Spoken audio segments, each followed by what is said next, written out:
السلام علیکم ورحمۃ اللہ وبرکاتہ۔ امید کرتا ہوں تمام ناظرین خیریت سے ہوں گے۔ آج ہم بیان کریں گے کہ سورۃ العنکبوت جو کہ 20ویں پارے میں موجود ہے، جس کی آیات کی تعداد 69 اور رکوع کی تعداد 7 ہے، کہ اس میں اللہ تعالیٰ نے کون کون سے احکامات نازل کیے ہیں۔ عنکبوت مکڑی کو کہتے ہیں۔ اس صورت میں مکڑی کے جالے کا تذکرہ ہے، اسی مناسبت سے اس سورت کا نام رکھا گیا ہے۔ یہ سورت سچے ایمان والوں میں استقامت پیدا کرنے اور کمزور دلوں کو شرم دلانے کے لیے نازل فرمائی گئی۔ انبیاء کا ذکر بھی اس ضمن میں فرمایا گیا کہ دیکھو کیسی کیسی سختیاں ان پر گزری، لوگ آسان سمجھتے ہیں مسلمان ہونا۔ یہ رکوع نمبر 30 اور آیت نمبر 1 سے 13 تک بیان کیا گیا۔ فرمایا گیا کہ کیا ایمان والوں نے خیال کر لیا ہے کہ وہ یوں ہی آزمائش کے بغیر ہی چھوڑ دیے جائیں گے؟ ہم ان سے پہلوں کی بھی آزمائش کر چکے ہیں۔ اللہ کو ضرور دیکھنا ہے کہ سچے کون ہیں اور جھوٹے کون۔ بری حرکتیں کرنے والے کسی غلط فہمی میں نہ رہیں، یہ بھاگ کے ہماری دسترس سے باہر نہ نکل سکیں گے۔ جو کوئی اللہ سے ملنے کی توقع رکھتا ہے، اسے معلوم ہونا چاہیے کہ اللہ کا مقرر کیا ہوا وقت آنے ہی والا ہے۔ ایمان اور نیک کردار بندوں کی برائیاں ضرور دور کر دی جائیں گی۔ جن مسلمانوں کے والدین مشرک تھے انہیں ہدایت فرمائی گئی کہ وہ ایمان پر قائم رہیں اور ماں باپ کا کوئی غلط حکم نہ مانیں، البتہ ان کے ساتھ نیک سلوک کرتے رہیں۔ کمزور دل مسلمانوں سے فرمایا گیا کہ اللہ کے راستوں کی سختیوں کو برداشت کرو، کیونکہ اللہ یہ ضرور دیکھتا ہے کہ کون ایمان والے ہیں اور کون منافق ہیں، اور کافروں کا ایمان والوں سے یہ کہنا جھوٹ ہے کہ ہمارے طریقے پر چلو، ہم تمہاری غلطیاں اپنے اوپر لے لیں گے۔ ہاں، یہ ضرور ہے کہ وہ اپنے بوجھ اٹھائیں گے اور دوسروں کے بہت سے بوجھ بھی، اور اللہ ان کے جھوٹ کی ضرور باز پرست کرے گا۔ حضرت نوح علیہ السلام اور حضرت ابراہیم علیہ السلام کی تبلیغ، یہ آیت نمبر 14 سے 22 تک بیان کیا گیا۔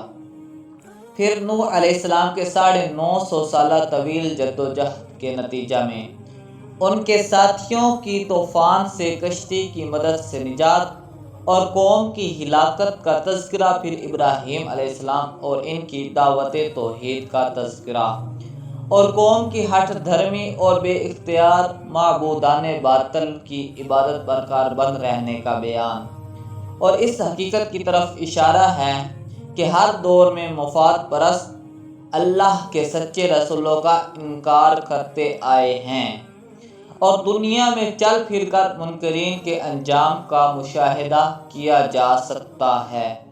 حضرت ابراہیم اور لوط علیہ السلام کی مخالفت، یہ آیت نمبر 23 سے 30 تک بیان کیا گیا۔ قوم نے کہا اس کو قتل کر دو، جلا ڈالو، مگر اللہ تعالیٰ نے ابراہیم علیہ السلام کو بچا لیا۔ انہوں نے ہجرت فرمائی اور ہم نے انہیں اسحاق اور یعقوب عطا فرمائے۔ ان کی اولاد میں نبوت رکھی، ان کو دنیا میں اجر عطا فرمایا، اور آخرت میں وہ نیک لوگوں میں سے ہوں گے۔ لوط علیہ السلام نے قوم سے فرمایا کہ تم ایسی بے حیائی کا ارتکاب کرتے ہو، تم سے پہلے کسی نے بھی یہ حرکت نہیں کی۔ قوم نے کہا جو کچھ کرنا چاہیے کر لے، ہم تو باز آنے والے نہیں۔ حضرت لوط علیہ السلام نے رب سے دعا کی کہ اے میرے رب، ان مفسدوں کے مقابلے میں میری مدد فرما۔ مختلف عذابوں سے نافرمان قوموں کی ہلاکت، یہ آیت نمبر 31 سے 44 تک بیان کیا گیا۔ عذاب کے فرشتے آئے اور ظالم نیست و نابود کر دیے گئے۔ اس ظالم قوم پر اس کے کرتوتوں کی بدولت جو عذاب آیا تھا، اس کی ایک نشانی آج بھی موجود ہے، جسے تم شام کی طرف اپنے تجارتی سفروں میں جاتے ہوئے شب و روز دیکھتے ہو۔ ہم نے حضرت لوط کو اور ان کی بیوی کے سوا ان کے گھر والوں کو بچا لیا۔ ان کی بستی کے لوگ بدکاری کرتے تھے، اس لیے آسمان سے ان پر عذاب ٹوٹا۔ قوم مدین کی طرف ہم نے شعیب علیہ السلام کو بھیجا۔ انہوں نے کہا، لوگوں، اللہ کی بندگی کرو، روز آخرت کے امیدوار رہو، زمین میں مفسدین بن کر زیادتیاں نہ کرتے پھرو۔ مگر انہوں نے جھٹلایا تو آخر کار ایک سخت زلزلے نے ان کو آ لیا اور وہ اپنے گھروں میں پڑے کے پڑے رہ گئے۔ قارون، فرعون اور حامان کے پاس بھی موسیٰ علیہ السلام آئے، مگر انہوں نے اپنی بڑائی کا ظاہر کیا، حالانکہ وہ بھاگ کر اللہ کی گرفت سے بچنے والے نہ تھے۔ آخر کار ہم نے ہر ایک کو اس کے گناہ میں پکڑا، کسی پر پتھروں کی بارش برسائی، کسی کو زبردست دھماکے نے آ لیا، کسی کو ہم نے زمین میں دھنسا دیا، کسی کو غرق کر دیا۔ اللہ ان پر ظلم کرنے والا نہ تھا، مگر وہ خود ہی اپنے اوپر ظلم کرنے والے تھے۔ جن لوگوں نے اللہ کو چھوڑ کر دوسرے معبود بنا لیے، ان کی مثال مکڑی جیسی ہے جو جالا تان کر اپنا گھر بناتی ہے، اور سب گھروں سے کمزور گھر مکڑی کا گھر ہی ہوتا ہے۔ یہ مثالیں ہم لوگوں کے سمجھانے کے لیے بیان کرتے ہیں، انہیں صرف علم والے ہی سمجھتے ہیں۔ آسمان و زمین کی بہترین تخلیق اہل ایمان کے لیے اللہ کی قدرت کی عظیم الشان دلیل ہے۔ قرآن کریم اور نماز پڑھنے کا حکم ساتھ ساتھ، یہ آیت نمبر 45 سے 51 تک بیان کیا گیا۔ قرآن کریم کی تلاوت کے حکم کے ساتھ 21ویں پارے کی ابتدا ہو رہی ہے۔ نماز کی پابندی کی تلقین کے ساتھ نظام صلاۃ کا سب سے بڑا فائدہ بیان کیا گیا ہے کہ اس سے بے حیائی اور ناشائستہ حرکتوں کا خلا کما ہو جاتا ہے۔ اہل کتاب سے اگر بحث و مباحثہ کی نوبت آ جائے تو اخلاق کا دامن ہاتھ سے نہ چھوڑا جائے اور توحید باری تعالیٰ اور آسمانی نظام سے اپنی وفاداری برقرار رکھتے ہوئے اہل کتاب کے ظالموں کو ڈور ٹوک جواب دینے کی اجازت ہے۔ اللہ کی آیتوں کے منکر کافر اور ظلم کے علمدار ہوتے ہیں۔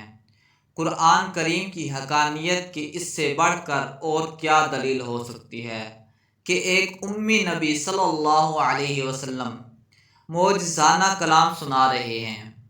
اگر آپ صلی اللہ علیہ وسلم اس سے پہلے لکھنا پڑھنا جانتے تو باطل پرست شکوک و شبہات پیدا کر دیتے۔ یہ لوگ کہتے ہیں کہ آسمان سے نشانیاں کیوں نہیں اترتی؟ ان سے پوچھئے، قرآن کریم سے بڑی اور کون سی نشانی ہو سکتی ہے؟ مہاجرین اور نیکوکار کے درجات، یہ آیت نمبر 52 سے 63 تک بیان کیا گیا۔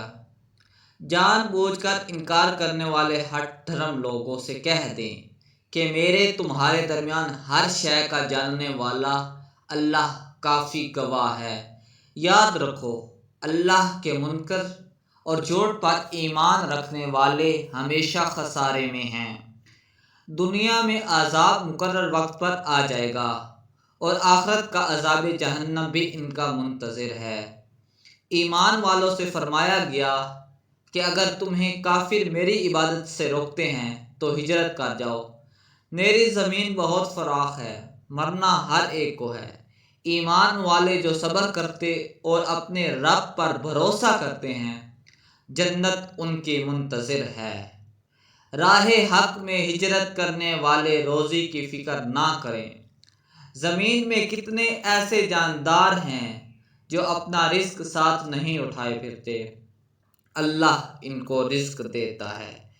کافروں سے پوچھیں کہ زمین، آسمان، چاند، سورج کس نے بنائے اور کس نے کام پر لگائے؟ تو وہ کہیں گے اللہ نے۔ کافر اس کا بھی انکار نہ کریں گے کہ آسمان سے پانی اللہ برساتا ہے، وہی زمین کو موت کے بعد زندگی بخشتا ہے، لیکن ان میں سے اکثر سمجھ نہیں رکھتے۔ کوشش کرنے والوں کے لیے راہیں کھل جاتی ہیں۔ یہ آیت نمبر 64 سے 69 تک بیان کیا گیا۔ دنیا کی حقیقت واضح کر دی گئی کہ دنیا کی زندگی کھیل تماشے کی طرح ختم ہونے والی ہے اور حقیقی زندگی آخرت کی زندگی ہے۔ یہ لوگ مشکلات اور پریشانیوں میں اللہ سے وفاداری کا دھرم بھرنے لگتے ہیں، اور جب نجات پا کر مطمئن ہو جاتے ہیں تو شرک کرنے لگ جاتے ہیں۔ انہیں سوچنا چاہیے کہ انہیں اللہ تعالیٰ نے امن و سکون کے خطے حرم محترم میں سکونت عطا فرمائی ہے، جہاں ہر قسم کے دشمن کی دستریں سے یہ محفوظ ہیں، جبکہ ان کے اطراف کے بسنے والوں کو ان کے دشمن اچک کر لے جاتے ہیں۔ کیا یہ پھر اللہ کے انعامات کی ناشکری کرتے ہوئے باطل پر ایمان لاتے ہیں؟ آخر میں حق و صداقت کی جدوجہد کرنے والوں کو خوشخبری سنا کر سورت کا اختتام کیا جا رہا ہے کہ جو لوگ ہمارے راستہ کی جدوجہد میں مصروف رہتے ہیں، ہم انہیں اپنے راستوں کی ہدایت سے سرفراز فرماتے ہیں، اور اللہ تعالیٰ کی مدد یقیناً مخلصین کے ساتھ ہوا کرتی ہے۔